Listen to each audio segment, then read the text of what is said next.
రష్యాకు చెందిన చాలా మంది యువకులు కానీ యువతలు కానీ ఇతర దేశాలు ఎక్కడైతే వాళ్ళకి యాక్సెస్ ఉందో అక్కడికి పారిపోతున్నారు. అక్కడికి వెళ్లి ఆవాసాలు ఏర్పరచుకుంటున్నారు. ముఖ్యంగా థాయిలాండ్ లో పుకెట్ అనే ఒక చిన్న దీవి ఉంది. దానిలో వెళ్ళి చాలా మంది రష్యన్స్ సెటిల్ అయిపోయారంట.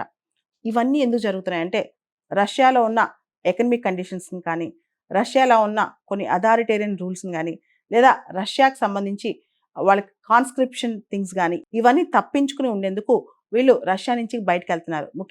ముఖ్యంగా సైబీరియా నుంచి మనం ట్రావెల్ చేస్తే కనుక అర్జెంటీనా వాళ్ళకి చాలా దగ్గరగా ఉంటుంది. అండ్ అర్జెంటీనాలో కొన్ని rules, visa free travel rules ఇవన్నీ చాలా లిబరల్గా ఉంటాయి.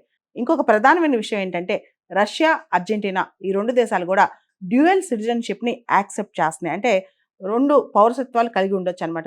ఉదాహరణకి ఇండియా ఏక పౌరసత్వం. నువ్వు ఇండియన్ సిటిజన్ అయితే ఇతర దేశంలో సిటిజన్షిప్ తీసుకోకూడదు. తీసుకుంటే ఇండియన్ సిటిజన్షిప్ నువ్వు ఫోర్గో అవ్వాలన్నమాట. కానీ రష్యా, అర్జెంటీనా ఇలాంటి రూల్ లేదు. వాళ్ళు డ్యూయల్ సిటిజన్షిప్ని యాక్సెప్ట్ చేస్తారు.